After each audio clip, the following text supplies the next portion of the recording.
value is 1 and on the right side the variable value is 2, and both of these are not equal. So what it does is it sees, it looks if both the values on the right hand side and the left hand side are equal, and if those values are equal it returns true, but as in this case these two values are not equal, it will return us the false. Okay, it could also be represented as 0. Okay, but the assignment operator is something uh, in which on the left side this could not be a static variable, this could not be a something that is static. Okay, you always need a variable to assign the value of something. That something could be some expression on the right hand side, this something could be an expression, this something could be a variable, this something could be a static value, and you assign it to some variable, let's say x. Okay, so this is how we assign the any value to a variable. So variables are actually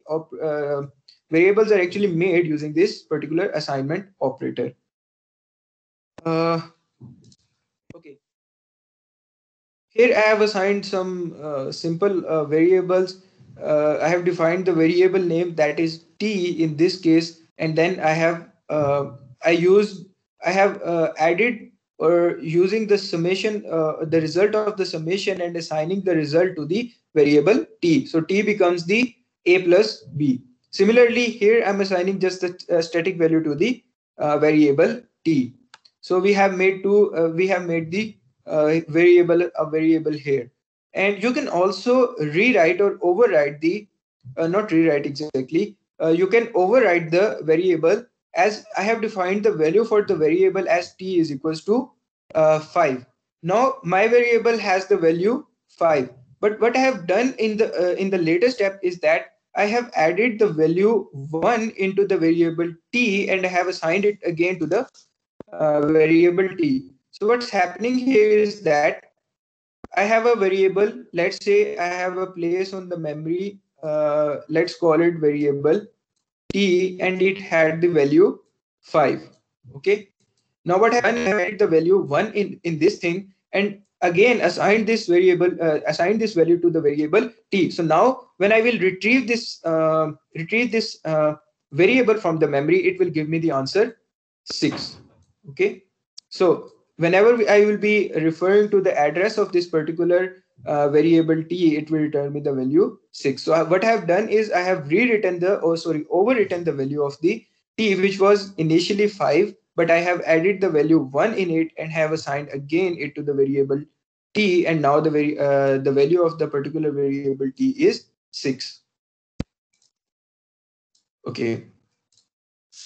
So these were the MATLAB variables, and these are very important if you are working with some basic commands, or even if you are working with the complex commands, you will be saving the matrices values, or you will be saving the results into these variables. And make sure you name the variable as something that you could actually remember afterwards. So do not randomly assign names to the variables. Define the variables properly that you could actually remember afterwards in your code. So that if you have written like a code of 600 lines, and you start wondering that what was the value of cat. Okay, you defined a variable cat. So don't define the variable. Uh, if you are using if you were using the, or your code involves the cat, then it's perfectly fine. But do not define the variables randomly. Always organize them properly. Okay, so this is important. What happens if I face some error? Let's say I did this particular operation 20 into x. I defined the value for the x, and it came out to be 7. Now what I do is I multiply 7 with x, and I want that it should return me the value 49, because x has a value of 7. So 7 into 7 is 49. But what actually happens is it gives me error. Why is it happening? So it has also mentioned it here. Let me see. Okay. It's not zooming in. Okay. Khair. Uh, so what's happening in here is that I'm using the same, I'm using the correct logic, but I'm using the wrong syntax. So the syntax says that it's denoting it by this particular error, that I had to use the steric symbol or steric operation in order to do the multiplication.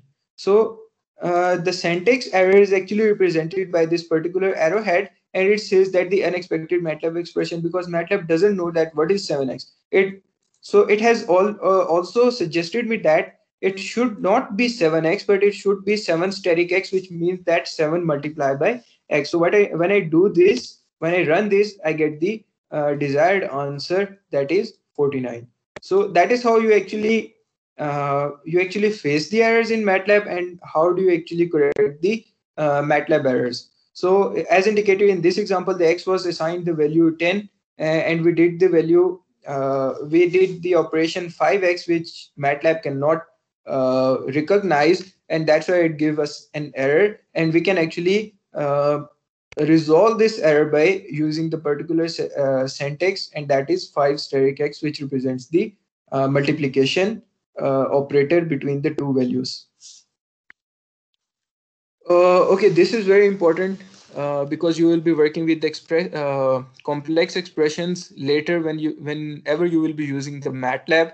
So here we will be organizing things in a hierarchical manner. Okay, so the hierarchy of operations is basically the first precedence is always given to the parenthesis. Okay, uh, this is again is similar. You might have already read it somewhere, that always the first precedence is given to the parentheses, and they are evaluated first, starting from the innermost parenthesis and working outwards. Okay, got it. Then the second precedence is given to the exponentials. Exponentials are actually evaluated, and they are evaluated working from left to right. For example, here you can see this is an exponential expression. Okay, here we are using exponent. So exponent is not exactly the value of e, where something is written in the value of e or something. For example, exponent is not exactly this thing, but it is an exponential value. But those who think that only this is an exponential value or expression, no, the exponential could be something like this, where we are not using exactly the symbol e. So exponentials are basically, you can say in simple words, that the base and the power. So here in exponential expressions are given the second precedence.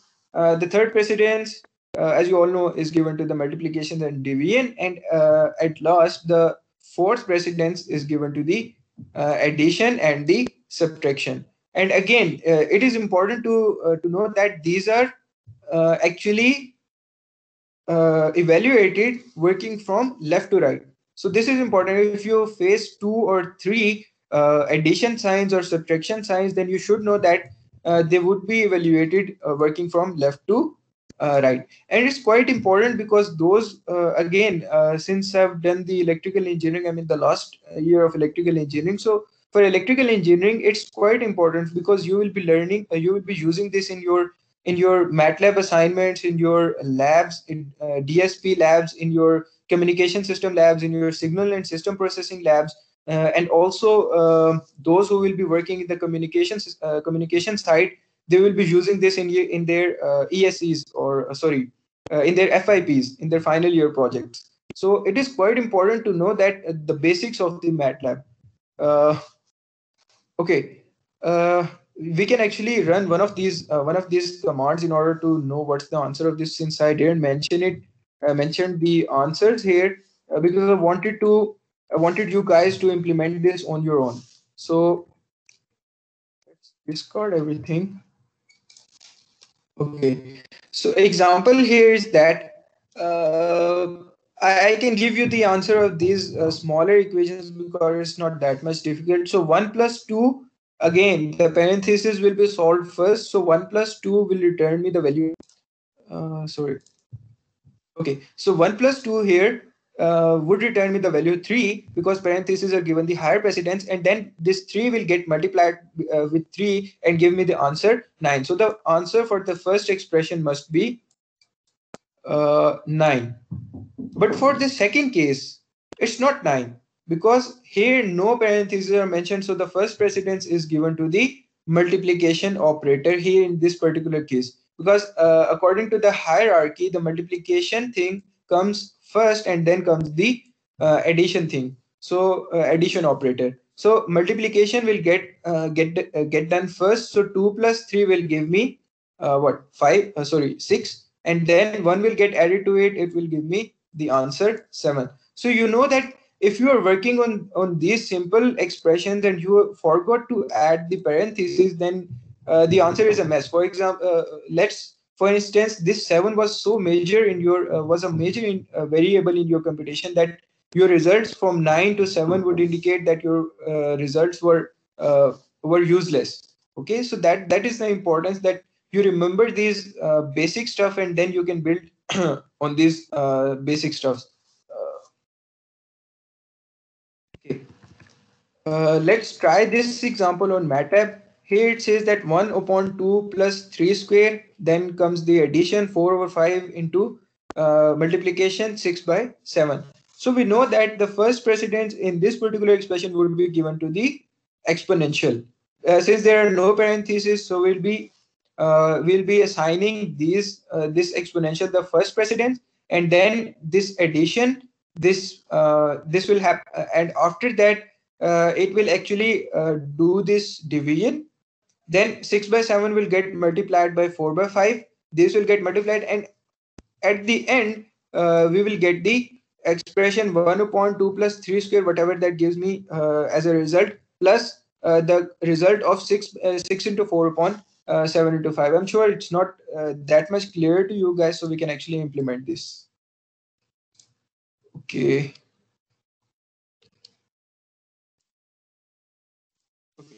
So the MATLAB code for this particular expression would be 1 upon 2 plus 3 ka square, 3 ka square plus 4 upon 5 into 6 upon 7. And when I run this, I get the result as 0.67. I get the result as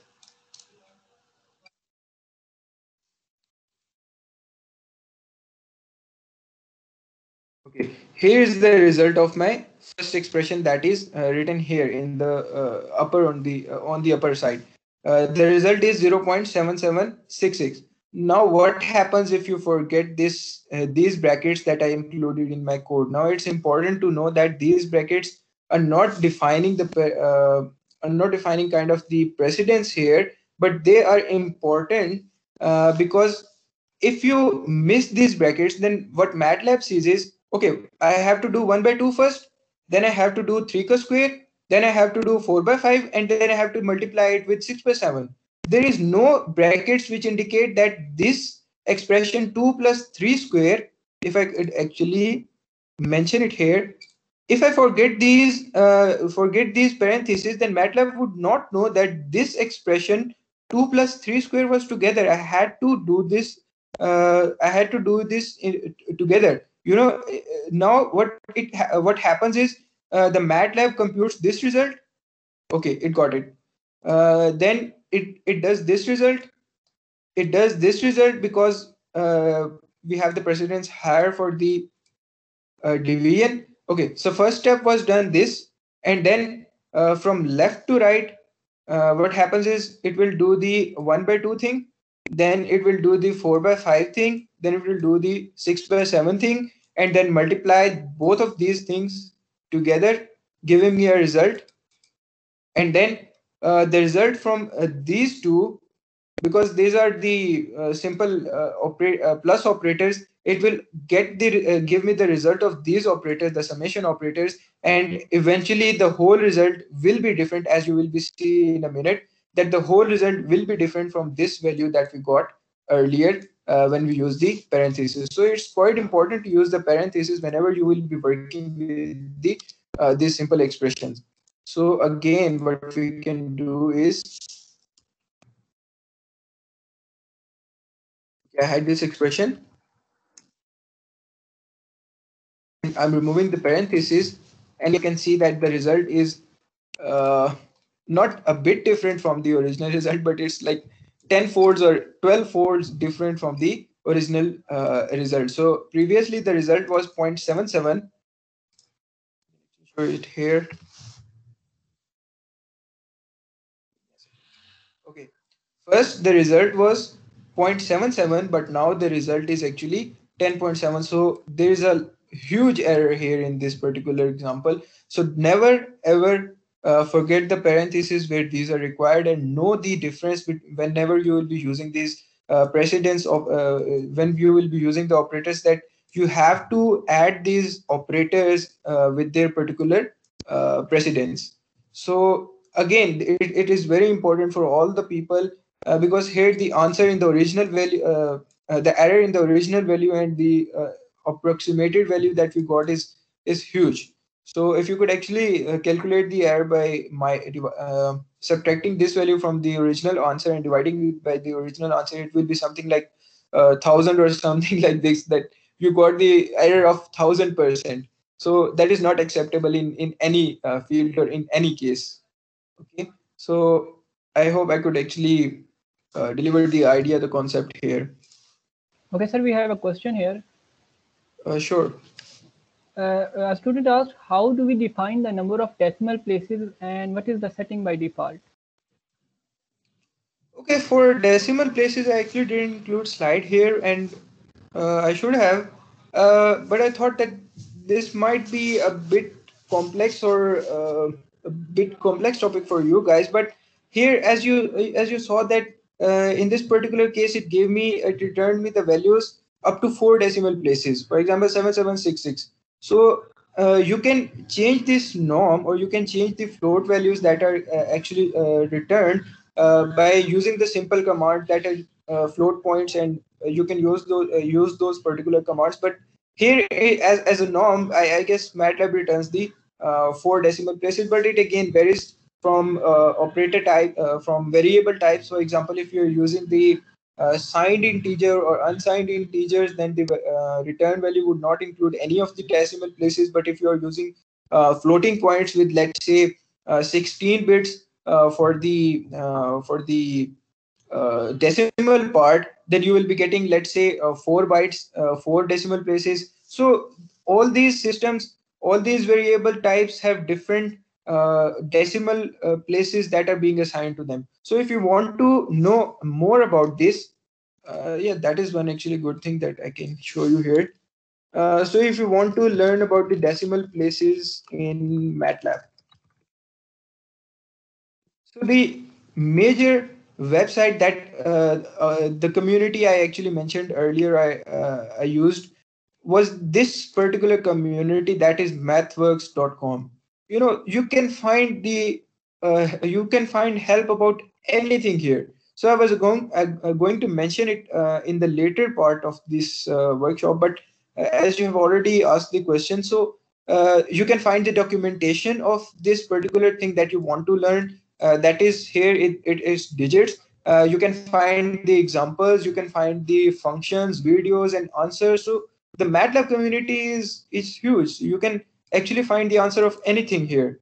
So I would suggest you guys, whenever you feel you are stuck somewhere, or you need some help, then definitely go and check the mathworks.com, or simply write the query you have, and Google will also Google will already refer you to this particular website.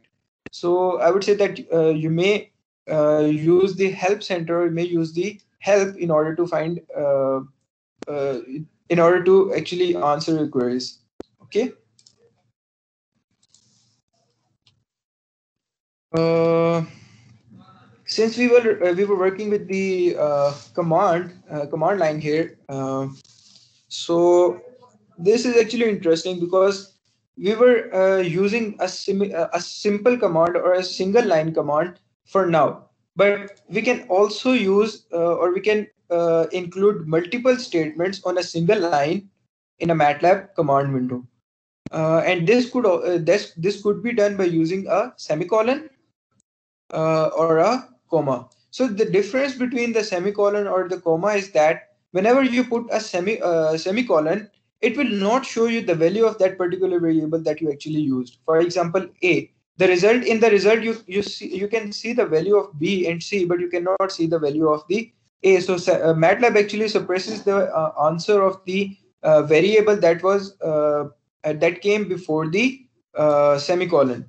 But in the case of comma, it actually represents it actually presents the answer of that particular variable that was used before the comma, or where the comma was used to separate the expressions in a single line command. So I guess we can actually implement this with some different values. Let's try if I don't put semicolon here and I put comma here, what happens then? So here a is equal to 7, then I put comma, b is equal to, let's say, 8. I'm not going to use that particular example that I quoted in slides, and then c is equals to 10. So since I used comma, so MATLAB would represent me or give me the answer, or give me the values of all these, or show me the values of all these variables. So it has given me the values like a is equals to this, b is equals to this, and c is equals to this. But if I use semicolon instead of comma, let's say I want to suppress the value of b, I don't want MATLAB to show me the value of b. So I have used the semicolon instead of comma. So when I enter this, okay, it has shown me the value of a, it has shown me the value of c, but it has suppressed the value of b. But it's not something like that. It hasn't stored the value of b. It's already there in the workspace. You can see that the variable b was assigned a value 8, but it has not shown me in the command window. Okay. Then the help command, as a student already asked me about the how can we actually get the help, or I have mentioned the help command over the in the previous discussion, but here you can actually use the help command in order to find help for any particular function that you want to know. So let's say I uh, want to know, I don't know, I want to know about the, let's say, cos function. So I have asked MATLAB to give me the help or some documentation that I don't know about what a cos function is in MATLAB. So give me the information about the cos function. So it has returned me the information, the basic information about the cosine function, that cosine of argument is in the radians, and that is, it gets the argument or the input of this particular cosine is in radians, and the cosine of x is the cosine of the cos of x is the cosine of the element of x. It has given me the very basic or general information. It has given me the input or output of the particular function, and if you want a more detailed information about this particular function, that you can refer to this website, mathworks.com. Okay. uh, Again, there is another function that could also be used in order to get help from the MATLAB. I'm sure that you guys are all also following this, and you are implementing this code on your own. So if you want to get some help for a particular command, you can use this function look for. So when I do this, look for the function that is inverse. Okay, it takes some time, it gets busy, but then it will return me the information about the inverse function. Okay, one question that could actually come into your minds, that why are we using two functions in order to get the help? That is a help function and a look for function. So the reason is that okay, so the inverse function was not exactly the part of MATLAB. Okay, it was not the built-in function for the MATLAB. So whenever I try to search it using, I try to find the information for the inverse using the help function, it will not return me anything. It will return me an empty array. But whenever you use the look for function, it will return me the exact documentation of the inverse function. Okay, so this is the major difference, or this is the only difference that is between the look for function and the help function. So you can use both of them in order to find the help. But if you don't find enough information for the let's say cos function or inverse function, you can always use the mathworks.com. So this will return me the all the kind of information that it has. uh, I don't know, there are like so many solutions here, and I don't want to I don't want to filter the 1586 documentations right now. So the next thing is the mathematical function. So we have completed the first part of the MATLAB. That was we were getting started with the MATLAB. Now we know what a mathematic. Now we know that what MATLAB is, what the variables in MATLABs are.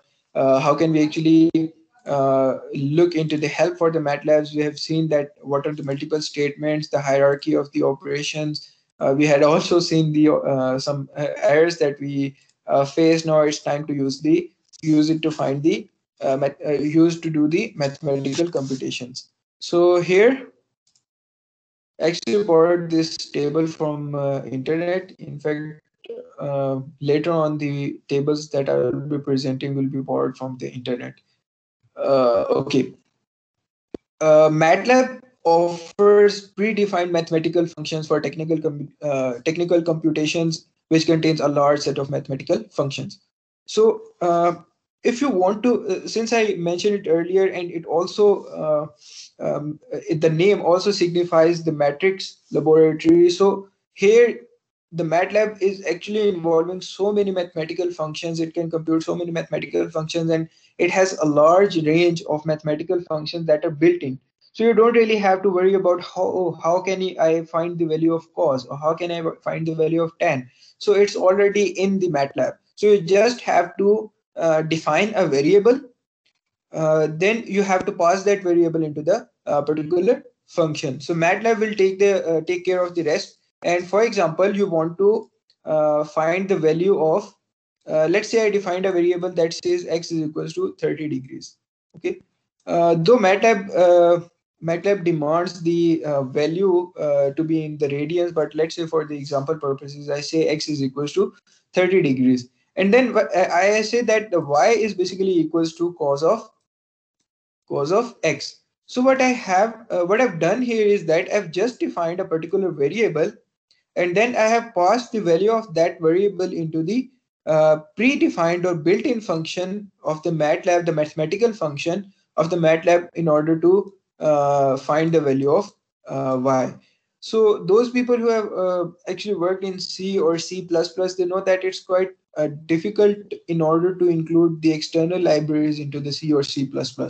But in the case of MATLAB, it's quite easier, and you don't actually have to include any of the external library for the mathematical computations. It's already in there. Okay, so these are some major functions that are actually there in the MATLAB mathematical library. So here we have cos, sine, tan, arctan, which is basically the cos inverse, then arc sine, which is the sine inverse, tan inverse, exponentials. Now this exponential is e power something. It's not the other way around. Or it could also be used as the other way around. If you define something as exponential 2 power 2, 3, you give the expression in this particular function. Then the square root will return you the value of whatever the input you give it as. For example, if you give the value 25 as the input to the square root function, it will return you the value 5, because the square root of 25 is 5. Then log. Okay, this is important. The log function here, the log of some variable x returns you the natural log. So I'm quite sure that most of the people know what a natural log is. So whenever you are defining something as log of let's say x in MATLAB, it will return you the natural log. Okay, so in the calculator, in the scientific calculator that you have, whenever you will do this log of x thing, it will return you the value for log of base 10 and variable would be x. So here the norms are different for MATLAB and the simple scientific calculators, that MATLAB actually returns the value of natural log when you use the log command, and natural log is usually represented by ln in the scientific calculator, and it's actually log of base e to the power x. Okay, so this is the major difference between log command and log of base 10 command. So whenever you will be using this log, so be careful that this may not be exactly the command that you want in your solution, and it may give you the wrong solution. Okay, as I mentioned, log 10x actually is the common logarithmic, that is it returns the value of x for the log base 10. Again, if you want the absolute of some value, then you can use the function abs. It will return you the value of absolute value of something. For the absolute value means that you want anything to be in the positive domain of the Cartesian plane. Okay, then comes the signum function, maximum value, minimum value, ceiling. Ceiling refers to something. For example, if you get the answer 10.8, then it will seal the value to 11. Okay, it will round off the value to towards the positive infinity. That means that it will refer the value, or round off the value towards the higher integral value. And the floor does the opposite of this. For example, if you are getting the answer 10.8 and you have applied the floor of x, and then it will assign the value 10 to that particular to the 10.8 rather than 11, because it's not again rounding off to the usual norms or the rules that we have, but it's actually assigning or rounding off the value to the lower integer value. Then round to the nearest.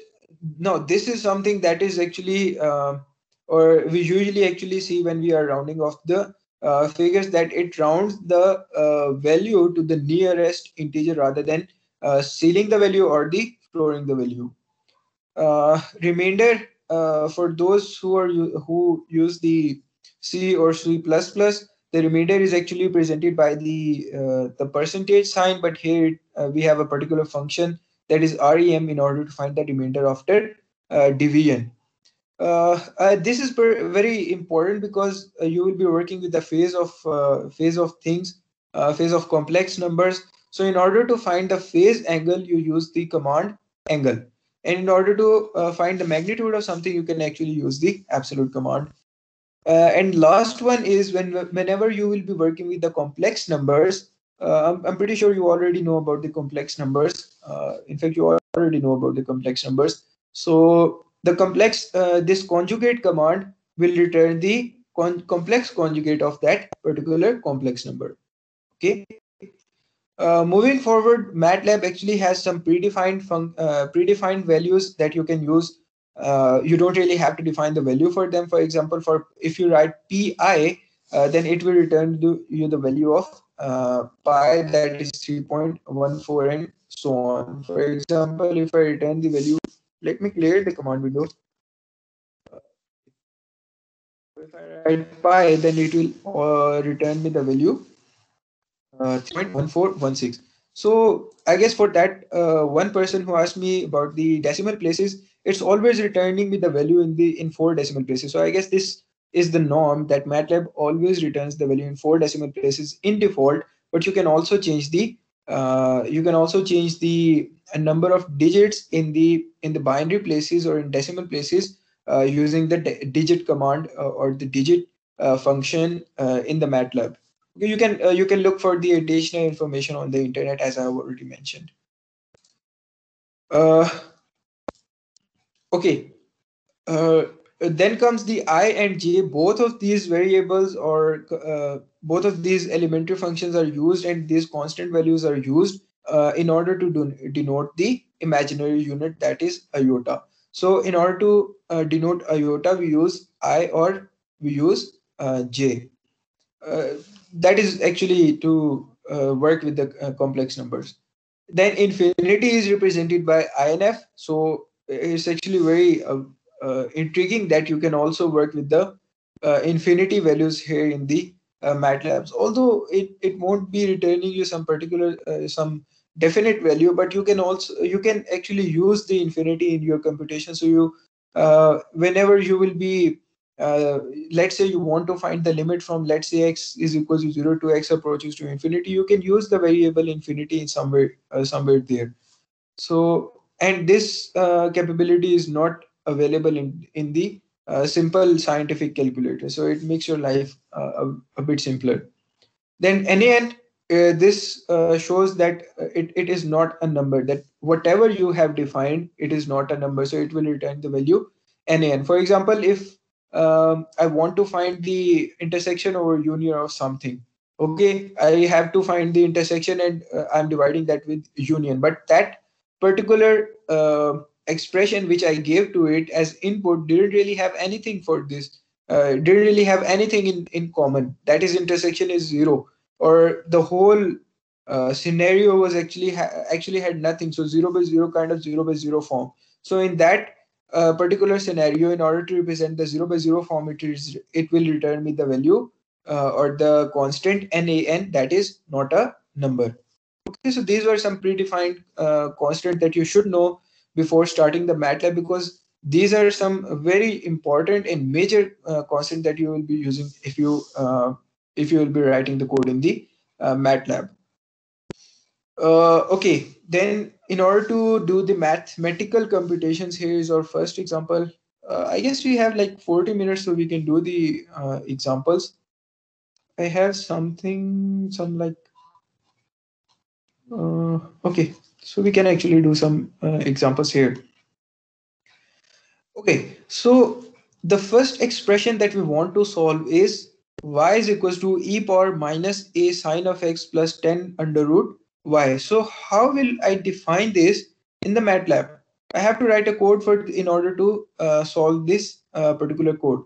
So one thing you have to look for is what are the uh, what are the inputs. Okay, what are the inputs to this particular expression? So one thing is e, since we already had seen that e is already in the MATLAB math library, so we don't really have to worry about it. We just have to represent this e, or we can denote it using the expression exp. So we know the value of e, or we can find the value of e. Then comes the uh, input a. So we should know the value of a. So we have defined the value of a here. So the a here is 5. Then we have to perform the operation or the function sine of x. So we should know the value of x, right? We should know on which particular value that we are applying this particular function sine in order to get the value. So x is defined to be 2. So sine of x plus operator, static variable, we don't want to know about this value, and then comes the y. We want to find the square root of this particular value, square root. So the y value is defined to be 8. So one confusing thing for the people could be we have two values for y. Like we want to place two values for y, because y is on the on the right side of the equality or the assignment symbol, and it's also on the left side of the assignment symbol. So here both of these left and right side should be equal, and it should give me the value 8, but that's not the case. Okay, so why? Because we saw that we have overwritten the variable y here by using